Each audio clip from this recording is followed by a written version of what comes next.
What's up, guys? My name is Morgan Baird. Welcome to the inaugural first podcast of Passing Under the Yellow. Like I said, my name is Morgan Baird, alongside with my co-host Matt Kemp. And basically, this podcast, we're going to be jumping into all of our thoughts, unsolicited and uneducated opinions on NASCAR, all three or four top touring series. Give our opinions and thoughts on basically, what we think happens. So, thanks for joining along. This podcast will get better as we go. We're just kind of winging it right now, but we thought it was important to get something started at the beginning of the year. So enjoy the ride. Boogity, boogity, boogity. Let's go racing, you bunch of hot First dogs. off, what we're going to start with is our review on qualifying in the duels. It looked like Hendrick came back down to Daytona and they did what Hendrick Motorsports does, destroy the field in qualifying. Alex Bowman beats out Kyle Larson by nearly 2/10. What are your thoughts on that, Matt? Yeah, 2 years in a row. Uh, Hendrick's doing it once again. Was it like 6 years in a row for Hendrick sweeping the front pole or front Six row? And years. Yeah, 6 years, I think, is how long Bowman's been on the front row by yeah, himself. yeah, So exactly. And pretty wild. Chevy's swept the front row at least. I listened to Denny's podcast, and he was alluding to he thought that the Chevys aerodynamically had a little bit more extra than even the Fords and Toyotas. So, I'm not shocked. I think you can just basically take any amount of money and go ahead and put it on at least one Hendrick car starting on the front row. Um, the front row is locked. Bowman did his job in the duels, basically dropping to the back after about 2 laps, and he rode around the rest of the time, which I guess can lead us right into the duels, unless you had anything else you want to touch on for qualifying. I thought one other thing in qualifying I thought was kind of funny was Kyle Busch trying to catch the draft there off of I think it was Yeah, yeah, I I can't don't remember remember if it who it was on the was. apron, but Yeah, yeah, I was like, I don't know. I don't think they like you going under the double yellow even in qualifying. So it was kind of, I thought it was cool, but yeah, it was. You got to use everything to your advantage, and also we'd be remiss to not mention it was pretty sweet to see your boy Jimmy Johnson qualify his way in, and Travis Pastrana. I thought those were the two guys looking at the field of cars that needed to make it on time that probably had the best bet. That Toyota's going to bring a solid piece for Pastrana, and then Jimmy. You got to assume that that car had all the speed secrets along with it. So happy to see those guys get in, and then like I said, this can kind of lead into the duels. That first duel was pretty uneventful up until basically that last quarter of a lap there when they finally started slicing it up. It looked like the Chevys didn't really play the pit strategy too well. They short pitted there before well before halfway um, in that race. And the Fords, I just thought they were so much more organized, getting on and off pit road. And even when the Chevys were lined up, I think there was a couple laps there they were catching, and then they wouldn't catch. So at the end of it, it was cool to see a side by side finish with I think it was Christopher Bell maybe, and maybe it was Logano. Got it? Wasn't that who it was? first duel, God, I don't even Yeah. remember. I better look that up. We can go back and redo that if we need to, but I swear that's what happened. I just looked up here and I have something else for qualifying that I was going to Hmm. ask you about. Hmm. Did you catch when they said that Austin Cindric they didn't have time to cool down Cindric's car after qualifying? Yeah, yeah, I noticed that. I was really confused because they don't allow tape anymore, and from my understanding, that's why cars got hot was because they Yeah, put I tape don't on. know. I'm not a rules expert, but I don't understand how that car was overheating. And then, I don't understand that. But at the end of it all, it was Christopher Bell and Logano side by side there for the win. That was about the only exciting part of that race. I think that was also the duel that actually I'm not going to get into it because I don't fucking know. Now we'll jump into the second duel. It was a lot more chaotic and racy. I think the first thing everybody noticed is that Kyle Busch got turned off of the front bumper of Suarez. I was watching that for the laps leading up to it, and I was so confused as to why Suarez was pushing the absolute shit out of Kyle Busch for no reason when they were in a single file line. No one was really challenging them at that point, and then Kyle said it himself, and the picture tells the tale of Kyle going straight down the straightaway, and Suarez just absolutely driving through him pretty much and destroying a good car. And that was also the wreck, I think, that Austin Hill, it ruined his chance at a 500. Everyone was scattering. I think Pastrana was in that as well. I don't understand that logic as Suarez. There wasn't really any other cars pushing, and it was, I think, not even close to halfway. So you just hate to see that. I would have loved to see Kyle win the duel. Not that it would have mattered, but it took it. Well, it's just every year it's the same thing. Is the Chevys can't push, even with the updated noses this year, and I think they got less pointed this year. It seems like, but it almost seems like they had a harder time pushing this year. I don't know Yeah, I if you don't saw know. the same thing, but I mean, every it time a wreck definitely happened, it was off the looked nose like of a that in Chevy. that instance. It definitely Yeah. looked like it in that instance. I mean, like I said, I think Kyle, when you look at his interview after, he was like, "Why in the hell was I getting pushed so hard down the straightaway, not even halfway through the duel, and it destroyed a great car? Not that it, we'll get to that, but not that it had a huge hindrance on him being at the front of the 500. But I didn't really understand that. What else happened in that duel? That was the duel where Austin Hill It was that wreck. got taken out. Yeah. Yeah, it was that wreck. So you hate to see that for So Austin Hill. And you just to think touch you back think on, Pastrana did it on purpose? no, if you look at I NASCAR, don't I think looked so either. at several videos, Austin Hill, and even in one of his interviews, Pastrana said Austin Hill was already wrecking before I got to him. He Yeah. was. And there's a couple of videos, I had a couple of buddies text me and say, "Oh, that's bullshit," that's not fair to Hill. But there's certain views, if you look at it when the cars are coming straight down the back straightaway, Austin Hill gets into the grass and he starts to lose it, and then Pastrana follows him down there, and they both kind of wreck, and they took out Riley Herbst too. But to touch on the first duel real quick, a guy like Chandler Smith getting in that colleague car, they found issues in qualifying. The car would never fire, so he never really got to put down a competitive lap.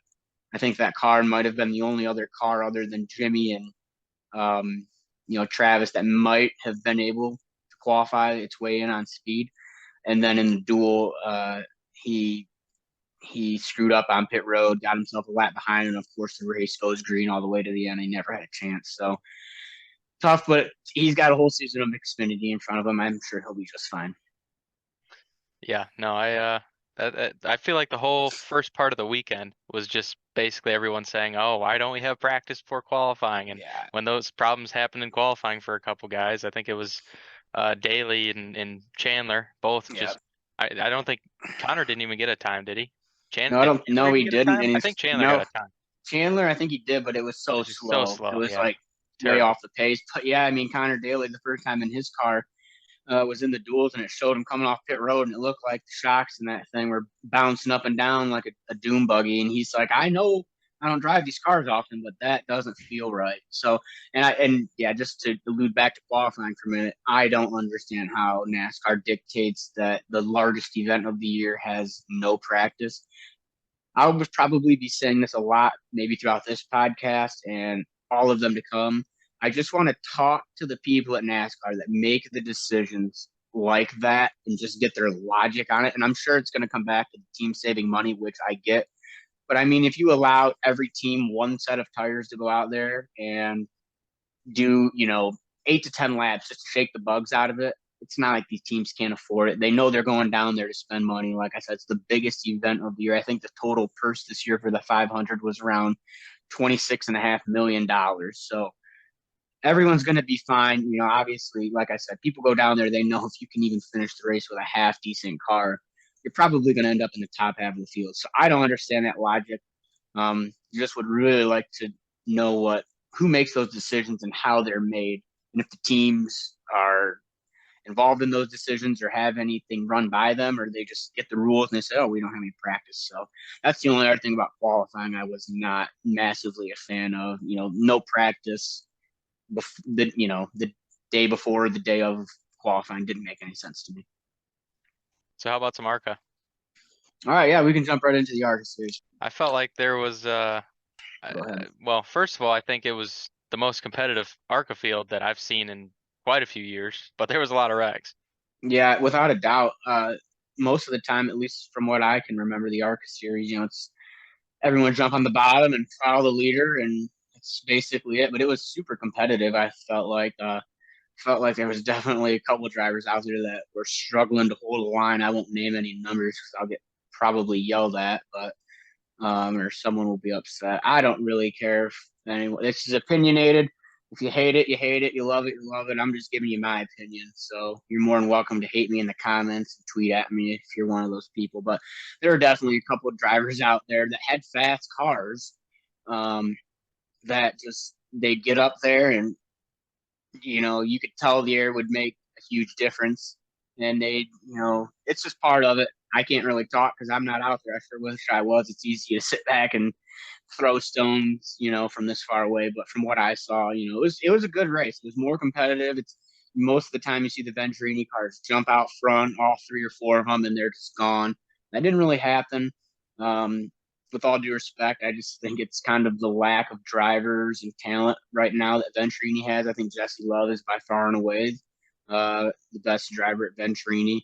He didn't have much help out there.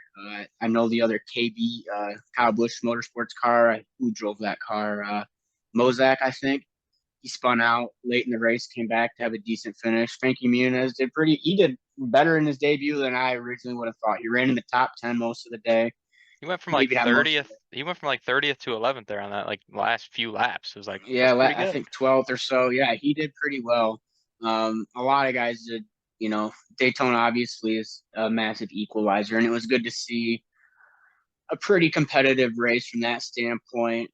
You had that caution there where the lap car was on the bottom going 30 miles an hour slower than everybody. And I think once those cars got to the outside of him, it just upset the handling of that car with the air. And I think that was the wreck where Jesse Love was in it. And, unfortunately, Tim Richmond, I hate that for him. He's such a great guy and took probably the hardest hit of the day, trying to avoid that, and seemed avoidable. And you could say that the field could have given him more room, but in my eyes, it looked like that lap car was a little erratic there a couple times, getting off the yellow. So you got to feel for both ends. That lap car's trying to stay out of the way, and the field's trying to get by him. And I just don't think there was enough give and take on both ends. So Yeah, no, I thought watching it, I initially thought I'm like, I don't know, I felt like the field just didn't have very good awareness coming into it, but once they showed the replay, he was kind of coming off the yellow a little bit. So yeah, it was just one of them ARCA deals. yeah. No one really wanted to give the space, and yeah, and something I was going to bring up is there's three females in that race the other day. Amber ran pretty well, even though she hit about 17 cars throughout the day. She did come from the back to the front a couple times, did pretty well.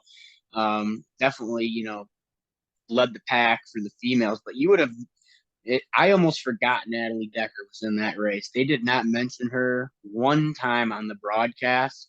And I'm not sitting here saying she did anything to get noticed, but they brought up every female in that race. And I don't know if she must have pissed in the Cheerios of somebody at Fox because they did not mention her once. She did turn the 66 there, coming to the line. I don't know what happened. It looked like they were three wide, and she kind of just down the straightaway came up the track, or maybe they came together. I don't know. She ended up losing a couple spots, but I don't know if you watched the race, but I watched the entire race, and I don't recall one instance really of her being mentioned. And I saw it quite a bit on Twitter too, is people saying they didn't even realize Natalie was in the race. So I know she gets a lot of grief and stuff, but it was kind of interesting to see the amount of attention that all the other females got. She didn't get any, but I guess that's ARCA. I don't know. There's a lot of guys out there that probably didn't get the attention just with the stardom of Frankie Muniz and the guys that ran up front. And like we said, it was pretty action packed for the most part. And shout out to Greg Van Alf. That was so badass seeing That was him. the coolest thing, man. Oh, it was so awesome. I That was was just badass. I was watching it in the car going up to my banquet, at least the end of the race, Yeah. man. That pumped me up. That was great. I mean, Oh man. that is, I said it in our group chat. I was like, that is raw emo. That's how you earn it, man. You could Yeah. tell he earned it. It was great. Yeah. Oh, it's so awesome too. How I mean, often do you that's see that anymore? Never. no, Everyone but gets these out of the guys. car. You sent me a video. I think it was who was it? They got out of their car. I think it was Zane Smith or something. He Yeah, was just it's standing under raw rain under yellow, emotion. just Raw emotion. Oh, we won. Sweet. Yeah, see, that's the thing is a guy like you or exactly. a guy like me, if we ever get in that situation, we're probably going to shit bricks for a week for winning one race. And those guys, a lot of the guys at the top level, they get out and do a couple, yeah, and there's no emotion. And seeing a guy like that, bawling his eyes out, it just kind of brings tears to your eyes, my eyes, when that guy's living the dream there for a moment, and you pull for guys like that don't have the massive amount of funding behind them, don't have the huge sponsors, and they go out there. And Greg he ran up front all day, and him in that 97 car I thought were two real fast, cars that you don't usually see up front. But it was so cool to see the emotion. And shout out to Greg. That was so badass for him to win it. I hope we see a lot more of that across all three series this year, or, four series with, underfunded guys and guys, that probably don't usually have the funding behind them. See those types of winners. That's what I'm hoping 2023 is about. Yeah, and more about you mentioned the 97 being up front too. I mean, it's Kitzmiller, right? How do you say Yeah, his I think I that's can't how you're remember. saying it. But Yeah, I either think it way, sounds right. he ran up front the whole day with Greg Van Alst, and I mean, Yeah. it was like, man, those were the two guys I felt like you were racing around last year at Michigan, Yeah. when you were running the fast track car. So it was like these guys running this underfunded equipment are like leading the pack at Daytona, running this whole race. And of Right. course, I don't know if you saw Kitzmiller get shuffled back, but as soon as he got shuffled back, he just got destroyed. I mean, it was Yeah. literally half a lap from him going for the front to just like being out of the race, basically. Yeah, he got the bad end of the stick there. He got caught up in a wreck, I think, is what Yeah, happened. But pretty much right away. But and another guy who I thought I'd never heard of this guy. I mean, I thought he had a pretty impressive run. And you ever heard of LeVar Scott? I didn't yeah, even know no, about him before that race. he took over for I think Raja or Nick Is he Sanchez at the Rev Racing. one of the Yeah, Rev he did. Racing He cars. did. I'd never heard of him. Yeah, I don't He did know. awesome. He was Yeah, he like, did I great. thought he Held was a gonna good win. line. Yeah, It he was led gonna a be lot of awesome. laps. Held a great line, and I mean, he was in just like most people in a great spot going into turn 3 at Daytona on the last lap, and then Van Alt makes that move, and everybody's cheering. So, I mean, there's nothing you can do. You're pretty much a set and duck. I think if he makes a Yeah. block there, he's probably turning himself and destroying 95% of the field. So, props to him for not making a really stupid move, because I don't think 98% of the other drivers would have made that. He held the bottom and just kind of, instead of finishing with a destroyed race car in 20th, he got to bring it home, learn a lot, and it sucks losing, I'm sure, but it's cool to see at least a couple guys out there, racing with their heads. There's a lot of beating and banging in that race, but overall, it was a really good race to watch. Most competitive ARCA race. The only thing I've got to say is I don't know what it is, if they've got different track guys working the ARCA race or what, but it takes them guys forever to clean up cautions and get the race back going. I don't know. Just like I said before, I just want to talk to the person who is in charge of making sure that I know. I'm not even talking about the red flag that happened early in the day when Scott Milton wrecked, but it just seems like if there's a debris caution, it's like 5 laps go by, and it's like, oh my god, I could just squeeze someone's head off right now, because why are we wasting so much time? It seems kind of like that's been what the ARCA series, not what they're known for, but just the cautions. They could be sped up a little bit, but all in all, it was a really good race. Happy for Greg. All right, Yeah, it so was great. So we've been talking about ARCA for a while. We should move on to trucks. yeah. Oh god, I don't. Shoot, Well, I'm I mean, trying to. it's gonna be short because the race. I mean, all the race Yeah, I yeah. think it was how many? Barely passed the second stage, and it was Well, called. that and I mean, they hardly ran any green flag laps throughout the race. I mean, it was over half of it was cautions, at least. I Yeah, can't remember the exact statistic off of Twitter I yeah. saw, but I mean, it was over half. So we'll jump right into the truck series. First thing that jumped out at me, I think she was in part of the first caution. Haley Deegan, wrong place, wrong time again. Has terrible luck on super speedways. I will say she takes it like a champ, because if that was me, I'd be ripping my damn helmet off and wanting to kill somebody. It sucks. She has terrible luck. She ran well. I think she finished in the top 5 first stage, and then most of that race was run under yellow. And then, as everybody knows, it finished with the rain delay. I think they threw the caution like 3 or 4 times throughout the race because of rain and mist. At Which, if least, yeah. NASCAR, well, it's a smart decision, because you don't want to have the whole damn field go off in turn 1 and get destroyed like they did at Daytona. Yeah, And, trust me, I was there so last year. That was my second Daytona race, and I'm yeah, standing in the grandstands. They're coming down the front stretch. I mean, it is pouring on the front stretch, and I'm right, like, this is not good. They're gonna yeah, wreck right here. Julie was standing next to me. I'm like, hey, they're about to wreck. Watch out! And sure enough, the whole field in turn one was just gone. I mean, they made it further than destroyed. I thought. I was in the middle of trioval when it was pouring, so I couldn't even believe they made it to one. Right. I think NASCAR did the right thing making those calls though, because they cannot afford to have something like that happen again, even if it is in the Truck Series. But overall, there's several wrecks, not a massive amount of green flag racing. I think NASCAR did make the right call. I think there was 20 or 30 some laps to go when they finally made the decision to call it. Zane Smith getting his second consecutive win there, as you could see on the broadcast, just overfilled with emotion when he was told that they won. That's being completely sarcastic. Um, yeah, his crew chief comes up and he says, "We got it." And he's like, "Oh yes, cool." And that's just about it. And I'm sure he obviously wants to do good in the trucks this year, but I'm sure his mind was probably on being in the Daytona 500 the next day or two. But overall, I don't have too much to say about the truck series. I don't know how many trucks got sent home, um, but yeah, not too much really to comment on the truck series. It was a regular Daytona race for the trucks, a lot of cautions, and you know, uh, ended early. Pretty much all you can say. So, you got anything to say about the trucks? It's pretty unfortunate that the truck race was the one that had so much rain in it. Um, Yeah, you'll have to cover the Xfinity race, but yeah, I thought it was a lot of great racing for the few minutes it was green. So it was fun up done until that for. point. Yep, sounds good. So we'll jump into the Xfinity series. Um, Austin Hill started out the race, had radio trouble, started at the back. And before we even get into it, I mean, if you watch the race, he had the best car. He drove from the back to the Did you see front. qualifying for the Xfinity race? I did Yeah, watch qualifying for the yeah, Xfinity yeah, I race. I did. mean, Yeah. I swear he was a half a car length behind coming off a four, Yeah, and and he then just all of a sudden drove it's like by he him. put the NOS on. Yeah, it was Yeah, literally, that's unbelievable. what it looked like. Yeah. But I definitely felt like he had the best car. He is probably one of the top 2 or 3 in the Xfinity series right now as far as super speedway drivers. Um, how we get down?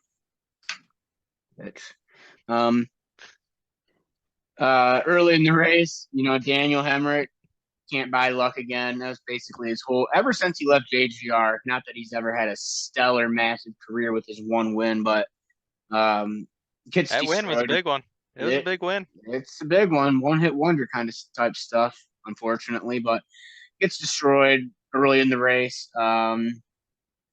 Not shortly thereafter, uh, Sam Mayer drove through Sheldon Creed, put him in the wall. That caused a little bit of a melee. Took Creed out of it. I'm not sure who else. I know several other cars were involved, but Allgaier was in it. Was able to keep going.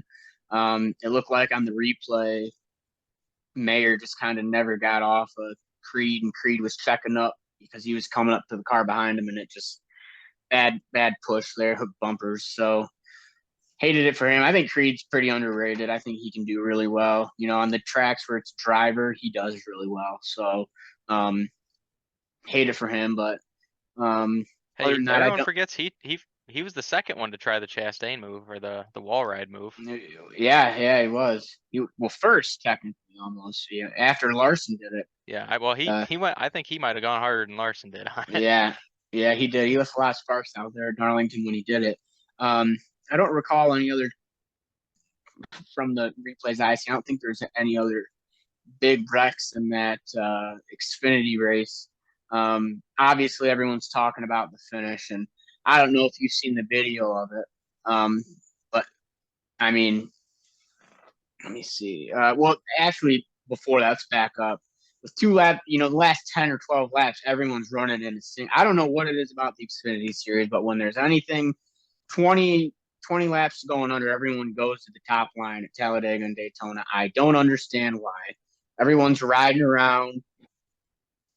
I don't get it. Everyone just runs the top. and thinks something's going to happen. Everyone's too scared to get out of line. And then once they did, I think it was like 3 or 4 to go. Brandon Jones throws just the Helen Keller of blocks on his teammate and destroys himself going down the back straightaway. I didn't feel bad for him at all. I don't know how he could. You watch it on TV, and you see the 8 car of the 8 car of Josh Berry just absolutely mowing him down on time. Berry eases out, doesn't make an abrupt move, and Jones just says, screw it. I guess I don't want to win today, and turns himself off the front bumper of his teammate. Also screwed up Josh Berry's car in the process. Not that it would have mattered because he ran out of fuel anyways, but if I'm Josh Berry, I would have been coming on the radio and asking Dale Jr. what in the hell he was thinking. Not that Jr. has anything to do with it, but you know what I'm saying. Absolutely terrible block for a guy that's been doing this for as long as he has. I know he's trying to win the race, but I mean, Jesus Lord, that was just the worst attempt at a block I've seen in probably the whole speed week, to be quite honest with you. I don't know what he was thinking. And then the last restart, I wrote in our group chat before that, I don't know how a junior motorsports car doesn't win the race, and I obviously spoke too soon. The best car, Austin Hill, deserved to win that race.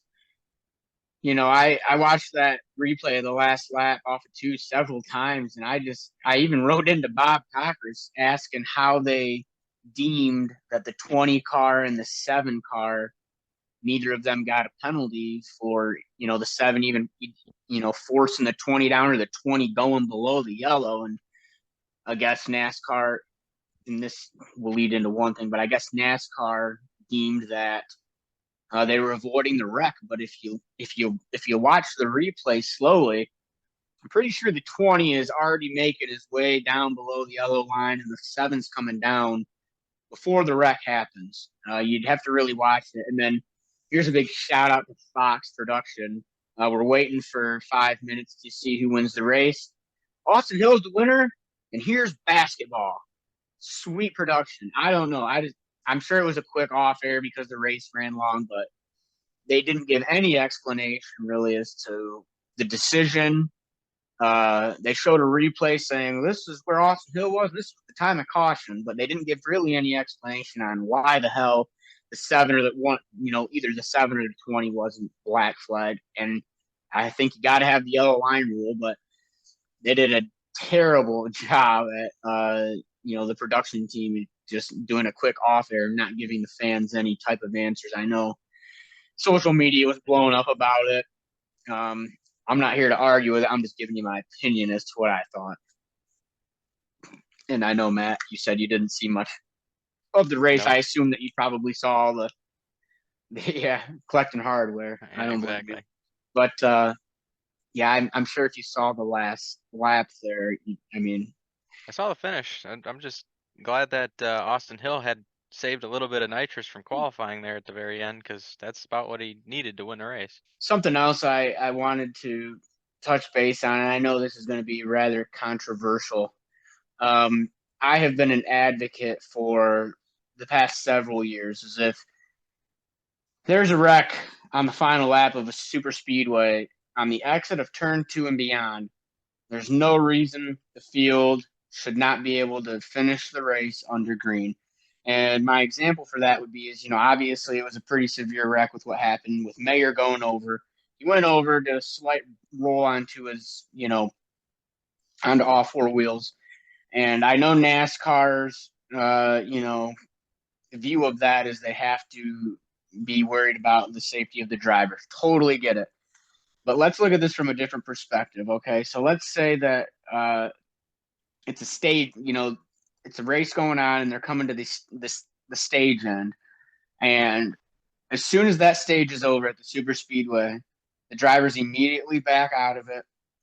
And they're probably going anywhere between 100 and 130 miles an hour by the time they hit the middle of turns 1 and 2, and probably even slower than that by the time they're off of turn 2. Why can we not apply that same logic and standard to the finish of the race? For those of you who didn't know, we didn't have one race this weekend other than the ARCA race finish under yellow. Or all of them finished under yellow. None of them finished under green.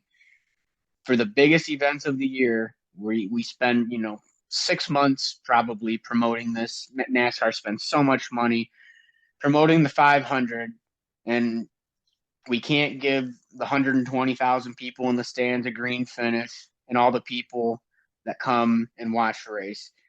The example for the Xfinity race, I don't understand it. If they they race it out and they get to the checkered flag, all they need to be told is they were wrecking off two, which everyone would already freaking know to begin with, and to back it down, just like as if the caution come out after a stage break.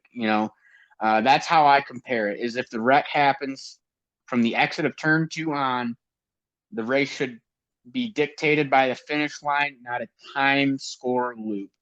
And it drives me insane that so many races get destroyed, in my opinion, because they don't get a green finish. And I know NASCAR has done a lot to implement the overtime rules, the unlimited overtimes.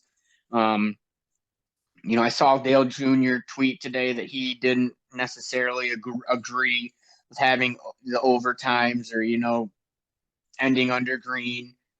Well, so if Dale Jr. says it, I bet there's going to be a freaking rule change next week, because anything he does is gold no matter what. I swear he could be taking a dump and Mike Davis and company are going to be standing there telling everybody how sweet of a shit this is. I mean, love Dale Jr. He's a great ambassador for the sport, but just he never can do anything wrong, and his voice is heard. He does a great job of it, but it's just I'm being dramatic here for the sake of the first podcast. Maybe that'll get some viewers to tune in, but I mean, seriously, I just hate the fact that these races can't end under green. I know it's the safety of the driver and stuff like that. In certain situations, absolutely. If it's a terrible, terrible looking crash, end the race. I get it.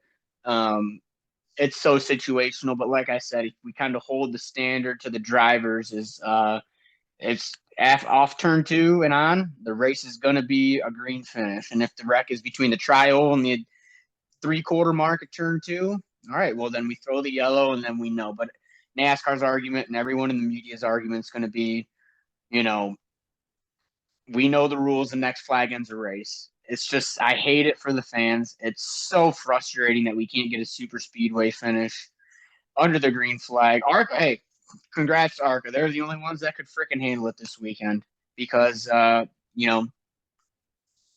it's always a shit show at the end of the, super speedway races and stuff like that. But that was my big, I can touch on that when we talk about the Cup race too. But that was a pretty significant crash, and that wreck did happen at the beginning of turn 1 and 2. I get it. That makes sense. I agree with that yellow. Does it suck? Yes, but I agree with that call. Do you have any other things you'd like to add on to that, Matt? Yeah, no, I think it really reminds me of the overtime line from a few years ago, which I never That fully was understood. I felt it was like, the yeah, it was stupidest pretty shit. terrible, but I Awful. never really, yeah, I'm usually pretty good about understanding the rules in NASCAR. That one, I still to this day, I'm like, was it on the white flag or was it with 2 to go? Was it actually like a shorter? Yeah, I don't know. I think it was all from Yeah, Kevin no. Harvick wrecking the whole field on that green white checker is why they did that, but I can't remember. Yeah. But either way, I kind of feel like it's kind of that situation with what you're saying is almost like, at least how in my mind it'd be like, okay, turn 2 now is the point of no return, or before turn 2. So Right. from the start finish line to turn 2, if they wreck, then The the race race is over. so. But I've seen a lot of races in Cup, Xfinity, and Truck where the wreck happens. A really great example of this, and I'm glad I thought of it, was the truck race at Talladega last year. The entire field basically crashed coming to the line. You had guys running, people below the yellow line, people smashing into each other. I don't remember who won the race. I think it was Matthew Denebetto. I don't think he should have won the race because he clearly forced, I think it was Ben Rhodes, under the yellow line. But then they waved the caution 100 feet away from the start-finish line. What in the hell? No one is what you think. Everyone's just going to magically slow down. Everyone is staying in the gas until they pass the start finish line at that point anyways. Why are we throwing the yellow? It is that with that like those types of calls. It just makes me, like I said before, I just want to talk to the guys at NASCAR who makes that decision to throw the yellow at that time. And I'm reverting back to this truck race at Talladega. That is the type of stuff that drives me and probably many other fans up a freaking wall because the logic in it just doesn't make sense, and it's just you're already 150 yards away from the finish line and everyone's already wrecked. What if you throw the yellow here or let them race it out? All you're doing is drawing a different finish line because no one is going to lift in that situation and everyone's already wrecked anyways. So I don't know. That's one of my rants. I was so angry about it. I know tweeting about things doesn't do anybody any good, but I even tweeted at, maybe I think NASCAR should stop selling tickets at super speedways at the start finish line because that's not where the frickin' race ends anymore. Void out the 20, last year's Daytona 500 where they all made it around and Cindric won, but majority of the time the super speedways, the race never ends at the finish line. Michael Jordan and companies really onto something with those backstretch spots where they got their it's where the they're races parked, for the Xfinity series. Yeah, that's where the race for the last 2 Xfinity years, series ends. So I don't know. I'm just They being even got a opinionated. souvenir last year, if you remember that. Yeah, he did. Almost killed him. Goodness. Yeah, but yeah, so there's my rant on that, and I could go on all day, but I'm sure I'll get tweeted at and told why I'm an idiot and stuff, but this is just my opinion. So I just hate when these races can't be finished at the finish line. Well, I'm with you, but I'm almost kind of leaning the way of thinking we might need to go more so towards the direction of what ARCA went to, where it has to end under green, where it has to end at the start finish line, even if you got to do a 1-lap shootout. Which I don't know if I'm a big fan of 1-lap shootout. 'Cause I mean, especially at super speedways, you're not even up to speed. It takes a lap just to get up to speed, and then the second lap. That's why they always wreck past start finish line. They get up to speed and they start racing, and as soon as they start racing, they wreck. Yeah. And then it's over. So and I agree to an extent on that because there's been a couple ARCA races that I can recall where they throw, in my opinion, terrible cautions when they're coming to the line that would not have had a dictating, wouldn't have dictated the outcome any differently. And it was bad calls. So, the problem there, what you run into is guys are just going to start driving over people if they know they're going to get basically unlimited attempts at a last lap, I understand that's a tough box to get into, but they already screw it up anyways. Most of the time when they take the white, they're wrecking right then thereafter. Right. So if you keep doing that, all that's going to do is cost a lot more money, tear more shit up, which no one wants. But at the end of the day, the fans want a green flag finish. So yeah, and I mean, right now the way it is, it's really an incentive not to wreck. So right, because if you wreck, your chance is over. I mean, if you wreck, your chance is probably over anyway. But it's like, yeah, if it obviously doesn't work because we still got people running 10th, driving through the guy in front of them, pushing the pusher and causing a wreck and ending the race early. So it's like, yeah, it was Eric Almirola in the 500. yeah, I know that time it was. Yeah, and that was a Ford this time. So I don't know. Yeah. All right, so it was I want to say a couple shout outs. Parker Retzlaff, I think it's his name. He finished in the top 5, I want to say, in his Heck of a run. first super speedway race. Joe Graff had a career best 7th place finish. I like seeing Ryan Sieg up there too. He's one of the underfunded Ford guys in the Xfinity series. And Cole Custer coming back, running full time in the Xfinity series. He finished out of the top 10. There's a lot of good cars that didn't really get to show what they had. Anthony Alfredo ran really well in that race until he got torn up, showing what he can do in the BJ McLeod stuff. That's pretty cool. Other than that, I don't really have too much else unless you wanted to talk anything else about the Xfinity series. I got nothing else on Xfinity. But I'm loaded up on the 500. I watched everything. Me too. Yeah. I watched from the start of the broadcast at 11 a.m. Yeah. Oh yeah. All the way So we until can it was jump over into at it. 7 p.m. So. Yep. All right. So we'll jump into the 500. I know Matt and I both are going to be opinionated on this. Some things we might agree on, some things we won't. I guess before we get into anything, I know the first thing that'll jump off, probably you and me both, we could just hit it from the beginning, are the commercials. I did a little. You've Oh already my talked God. about the Fox broadcast in the other races and Xfinity going straight to basketball. So, Yeah. I mean, they got Uh, TV times, I get it, whatever. They got to meet their ends, yeah. but Well, and I listen, as you know, I listen to a lot of Sirius XM, and I love listening to Dave Moody. I love listening to Larry. I think those guys and Bagley and the morning trip. I think they give great, for the most part, transparent opinions. But I felt like today a lot of those guys were making. They get paid by NASCAR. Let's just say that. I heard a stat today. Dave Moody said that supposedly the whole broadcast was like 248 minutes. And of that, 49 minutes of the 250 were spent at commercial. So I don't know if that's accurate. This is what I heard from Dave Moody. You could make Dave, if I'm wrong, comment and let me know.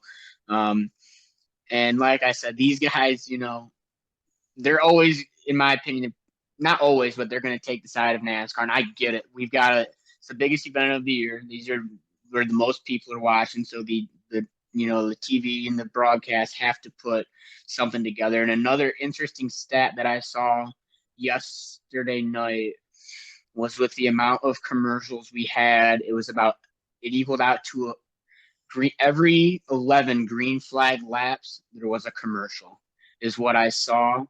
I can't quote where that came from, but I did see a very reputable. I remember it came through on a reputable media member's Twitter page that they liked it, and it had a lot of engagement. But if that's true, I mean that is just unbelievable. Matt, I sent you a document earlier on Twitter. looking at it right Uh, now. yeah, and I don't know if this guy's got his stuff right. It's GP Labs Jake, so. I saw Dale Jr. interacting with this, and obviously anything he interacts with on Twitter is going to get a lot of traction. And supposedly by these numbers here, and I'm sure you're probably looking at the same thing, is it says we missed 58 green flag laps. More than a quarter of the race at that number. He compares these numbers to the 2001 Daytona 500, the 2010, and then this year. Definitely, had four more commercials than 2001 Daytona 500 and only three more than the 2010. Um, it says the total amount of laps missed was 78. So I don't know.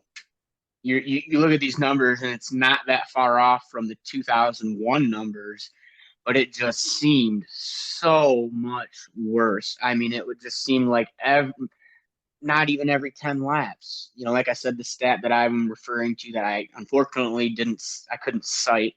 It was about every 10 and a half laps under green flag conditions, there was a commercial. And I had a lot of people over at my house watching the race, drinking a bunch of beers. And it's just like, God, you know, we start to see moves in strategy play out and they go to commercial. I know a couple of the wrecks happened, and I don't know when this happened, but it used to be if a wreck happened, they'd cut right off of the commercial and go right back to the action, whether if it was side by side or just a regular commercial, they'd cut right back. And that doesn't happen anymore. I don't know when we got away from that, but I hate it. Well, it was perfect because they did the opposite. They went to commercial, and as soon as they Yeah, went to, I yeah. mean, it was They perfect timed it, to the and they never second, came back from the to the ads. second. Yeah, Yep. I mean, a lot of the time we were sitting there screaming at the TV, trying to figure out. And what that also does is it takes guys like Clint Boyer, Tony Stewart, and Mike Joy out of it because when they come back, they've already analyzed the wreck. We already all see what's going on, but we can't get the description. I just think it's so much more natural when you see these guys get into a wreck or a finish, and they can actually you hear their live reactions because those guys kind of dictate the enthusiasm and the intensity that's going on. But you didn't get there were several times where there was wrecks happening and they'd run out the 2-minute commercial and then they'd say, "Well, hey, welcome back. Half the cars are already back to pit road. Let's take a look at what happened here." And they've already had the time to analyze it and slow motion because they've had 2.5 minutes to do that. I don't want to spend forever talking about the commercials because I know I'm beating a dead horse.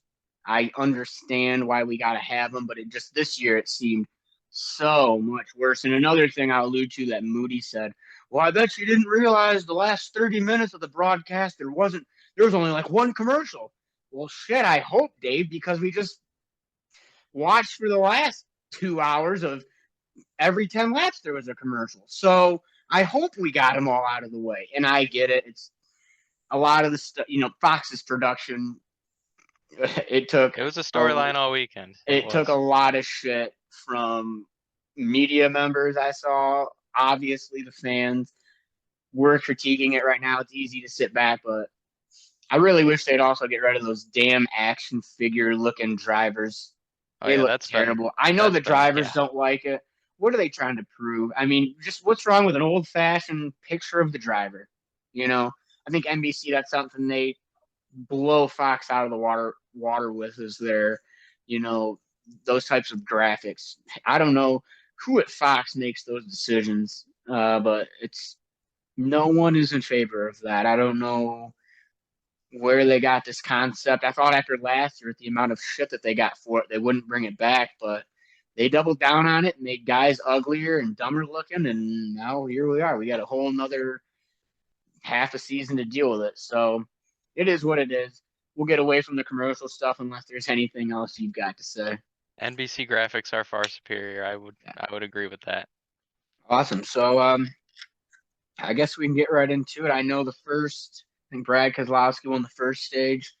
How about just the first 110 laps of the race? I'm pretty sure the first over half the race was green, other than the stages. Yeah, I think the first yellow. It was actually when Harvick got into the back. Well, I'm saying first and that incident that for wasn't cause. for cause. I think it was when Harvick got into the back of Reddick. Yep, that's right when they went to commercial.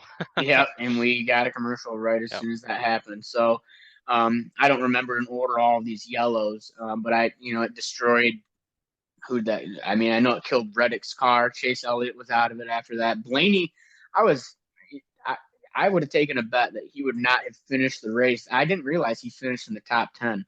That car was beat to shit. I know. Yeah, it was unbelievable. So almost cool won my bet. Almost won. Yeah, I know. You were doubling down. I saw that. It's the only time I cheered throughout the race because I knew I didn't have to pay your ass. I know. Going into the race, I did pick Kyle Busch to win. I picked Ricky Stenhouse. Thank you, Ricky. Won me some money. Ryan Preece, he was destroyed in a later accident, and I think my other bet was Reddick. He was also destroyed. So and three of my 4 guys were destroyed. Throughout that whole race, RFK really, really impressed. I felt like they had control of the race. They did, yeah. Honestly, most of the race. But once, that was just Keselowski through stage 2. But once Buescher got up there to help him, they were. Oh, they were dominant. Yeah, I felt like they were just. I feel like you always look at the Penske cars. I think if it goes green, one of them probably wins. Yeah, I'd like. RCR was really hooked up there at the end. Austin and Kyle. Well, the problem was, and I guess it's something we could touch on, is NASCAR. One thing I don't understand is they had the entire offseason to make changes to the bodies, do this and that, but there was minimal testing done, in my opinion, and to fix the super speedway packages. If both lines had similar amount of cars, all it was a pace lap basically the entire run. You'd see guys move around, make some moves, but if you were a car that got stuck in the middle or shoved to the outside, you were going straight to the back. You never had a chance. This is one of the, I guess you'd say, worst packages. And I know it's a new car, but I just feel like even over the offseason, other than the couple tests they did for the short track packages, they didn't spend any time fixing the super speedway stuff, and it needs a lot of work. I think we've been spoiled, really. I think that's kind of the whole reason it feels like that, because truthfully, I think at the very tail end of Gen 6, that super speedway Oh, it was package, the best. especially Yeah. like the 2020 Daytona 500 when they were hitting like 210 going off into the corner. I mean, I just Yeah. remember watching the ticker over there and seeing him hit 210. I mean, I Shit in your was just pants. over Yeah. there, yeah, giggling, just like, man, Yeah. this is God damn, sweet. it's flying. I get why they had to slow the cars down, and Oh yeah, I had to. but I agree. I mean, this is they haven't put any. From a fan's perspective, some outside looking, it doesn't seem like they've put a whole bunch of effort into that super speedway package. And they really need to, because if you can't get cars go, and you kind of see it in the Xfinity series a little bit with that package. All the guys going up to the wall and getting in line, but um, I felt like at the end of the Cup race there, it was who stayed in line and who went with who, and you really that front car was usually in a disadvantage if you didn't have someone coming up and hitting them right in the ass to get going, because uh, you were so hung out to dry and everything like that. I know we've just seen at a track like Daytona and Talladega, you promote 3 and 4 wide racing. We saw hardly any of that this weekend in the Cup. You didn't see any of it last year at Talladega Fall. I mean, the only time it really does get dicey is near at the end, because guys are getting desperate, have to make moves. But for the most part, everyone's just staying in line. I still think it's a pretty good package, though. Honestly, I look back at 2013. I remember watching the 2013 Daytona 500, I first was year of the there. Gen It 6. sucked. I was there, and that race was. I wish it would have been a little better. Yeah, I know you loved it because Jimmy won, but I mean, it that's was the only not. reason. That is the only reason I had to like that race. There was Yeah, I nothing mean, it else was. good about it. And I No, mean, it was from so my boring memory. to be at. It was boring to be at. I mean, and yeah, it just wasn't a fun. I mean, I could have picked any other Daytona 500 in the 10-year span, but I happened to pick the worst freaking one. So, Yeah, I really hate because we're kind of up towards the end of the stage 2. I really yeah, hate yeah. really hate at the end there that Suarez ended up spinning out, because I think if he didn't, that would have been a Ugh. great finish. Yeah, It I was a was great finish hoping. setting up. I think it was too, and it always seems like at the end of those races, you'll have someone blow a tire. Basically, what he did, I'm pretty sure, and set up what basically turns into a shit show. I was hoping it would stay green there. I was surprised they threw the yellow, to be quite frank with you, but then I think he kind of slid into the infield and they had Yeah. to, which I get. But I was really hoping it'd stay green. It was going to be interesting to kind of see who went with who and let it kind of play out naturally. And then I guess we can get into the last couple cautions there. I don't have them pulled up exactly the order. Yeah. Did he? So, I don't well, okay. recall. So the whole thing with Truex was coming into the race. It was his 19th, I believe it was his 19th Daytona 500 or 19th year racing or something like that. He's in the Mm-hmm. 19 car on February 19th. And so Mm. everyone's like, oh, it's going to work out for Truex. It's Truex's year. Nope, he wrecked with 19 to go. So, you know, Uh, Travis Pastrana being there, you would have probably never, if you would have bet that he would have been the highest finishing 2311 car and second highest finishing Toyota, you would have won a lot of money. The only guy that beat him was Christopher Bell in third place. That was sweet to see him run so well. I honestly would have bet the mortgage that he would have probably wrecked in that race, just because of his overall luck and someone with that amount of inexperience. I that was really sweet to see. I hated it for a guy like Connor Daly, who never, he did pretty well, but in the equipment he was in, he didn't stand much of and a chance he there. kind of, He kind of got the most out of it, I feel like, still. I yeah, don't well, know how else he was going to be able to he do. kind of lucked his way into it as well, with Yeah. being in the same duel that Austin Hill wrecked out of. Austin Hill was going to get in if he didn't get caused in that duel there. Oh, the Priest wreck happened way before then. Hey, while we're shouting people out too, how about my boy here? This guy, he ran great the whole Yeah, race. he did, He got Jimmy. stage points, stage 1. Yeah, I know it's yeah, a it's play race, something man, but as Jimmy fans, got to take something what to we can get celebrate. nowadays. We got Yeah, to take what we can get. I thought he was going to have a good top 10 run at the end there. I really did. I wouldn't have been mad if he did well. And then there was that second big wreck. Yeah, that took out a bunch of cars. That was Yeah, Austin Dillon, Ross Chastain, William Byron, that's when they got Gregson was Jimmy. in it. Yeah, that Yeah, was with well, the Gregson, second green white checker. It looked like Byron was pushing the hell out of the 3, yeah, I mean, he and had then to. And then everyone's just pushing hard. Yeah, I heard the 6 was pushing the 24, and the yeah, 24 that's got what pushed through the 3. And I think I think. I don't know who said it, but I It know was I Austin heard that. Dillon, and I just think he's just jumping on the Kyle Busch bandwagon of hating Brad Keselowski just because he's with Kyle now.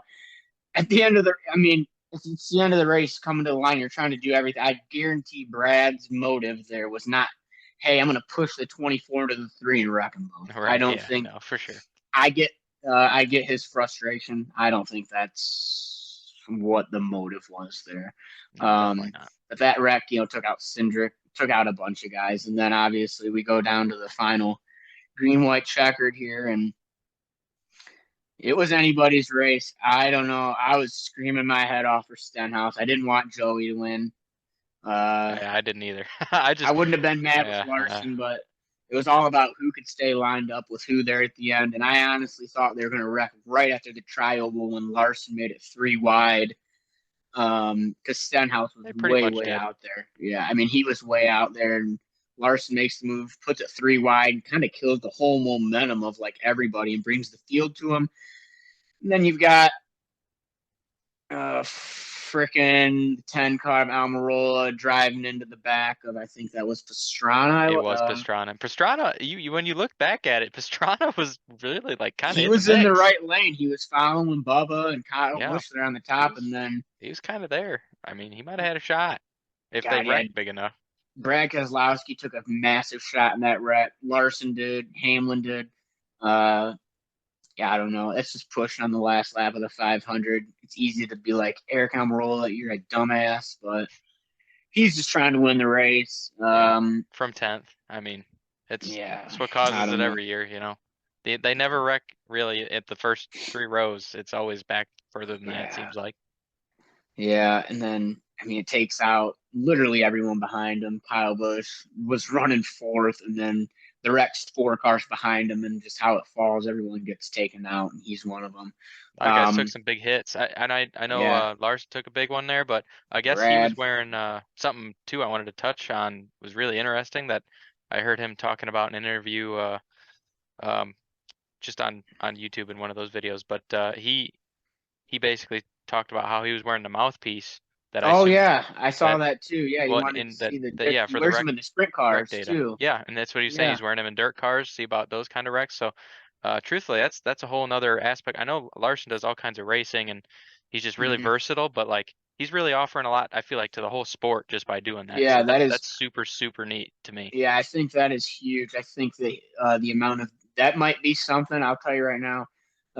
Getting in maybe to the end of this year and next year, where a lot of drivers might be willing to and volunteer themselves to wear those types of, because you don't have really a lot of data in NASCAR that you can strap to the driver internally or externally that can measure the hits that they take, and especially in these new gen cars. I'm sure.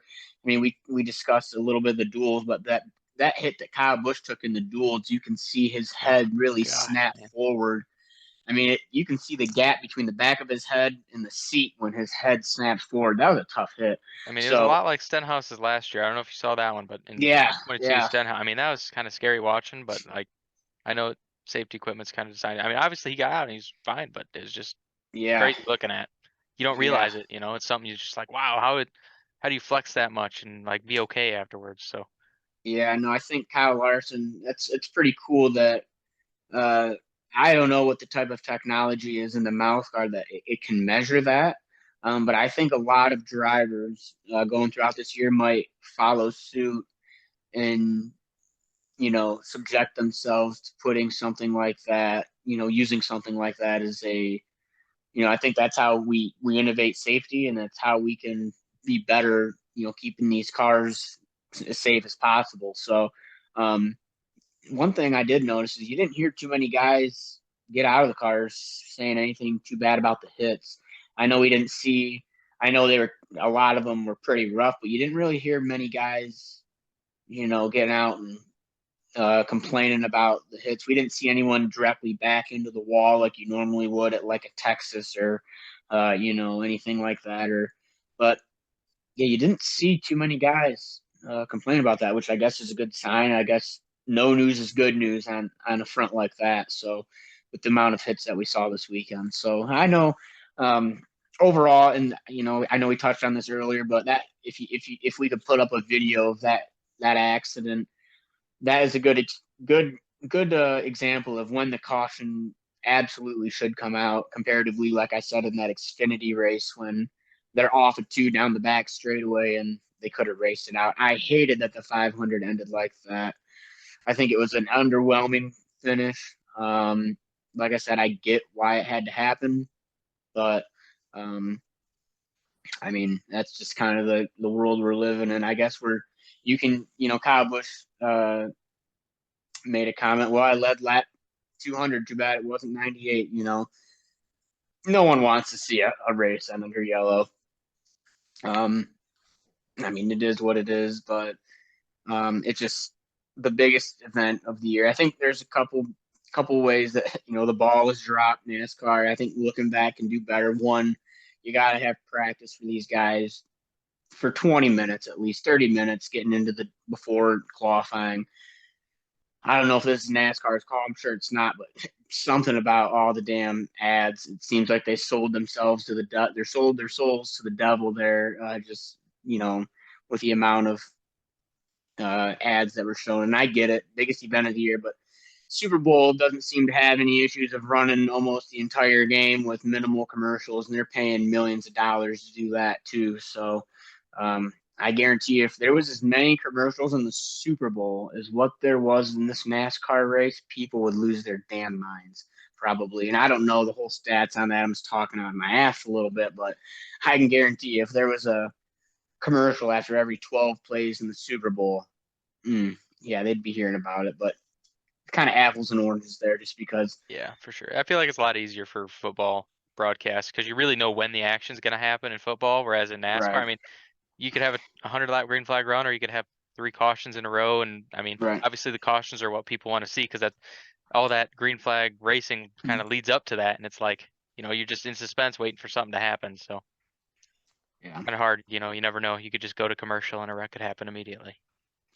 yeah. Well, that happened a couple times, so hopefully we learn from that. I'm hoping Auto Club is a little bit better of a show. It's going to be the last show at Auto Club on the 2 mile track, Can't so believe it. soak it in because I don't think we're going to be having a race out there until maybe 2025. With If at the all. with the construction that's going to be going on out. Yeah, yeah. Um, you hate to see a track like Auto Club go away. I get why it has to. Um, and to be honest, I think the fans spoke large and wide. Uh, you know, there's been some good finishes out there, but the majority of the races, uh, other than the fact they can run all over the place, the majority of the races out there have not really produced, in my opinion. Um, I don't want to see it go just for the record, but for what we're trading off and getting, I think the fans might hate it now, but it's going to turn out to be probably one of the best tracks on the circuit. Yeah, I mean, I think it's fair to say too that we really don't know what we're getting because I think it was Steve O'Donnell made a comment that it's fair to say that they're assessing their All presence, options. Yeah. yeah, their presence in general over there. So, who Yeah. knows? Maybe they sell the whole lot and the whole facility goes kaput. So, I hope that's not the case. I think if they take a Bristol Martinsville track out there, you're going to be drawing people not just from the West Coast. You're going to be drawn. I mean, that's something I'd pay and go and see. That's if what they said is supposed to be out there goes out there, it'll draw the crowd. I'm not worried about that. So, um, I guess that'll be it for this episode of Passing Under the Yellow. Anyone that has any constructive criticisms or hate or love, we do like love around here, but mostly just because the internet sucks and everyone's toxic. You can shit all over me on my Twitter. If you'd like I said, these are just my unsolicited opinions. After watching the sport for a long time, me and Matt discussed starting this podcast a month or so back, and it'll get better with time, the quality, and hopefully it'll be a little bit more structured as well. So, Matt, you got anything else? yep. For maybe the 3 or 4 people that might end up watching this, and rest in peace to all of my time having to edit way more than we were supposed to do. So.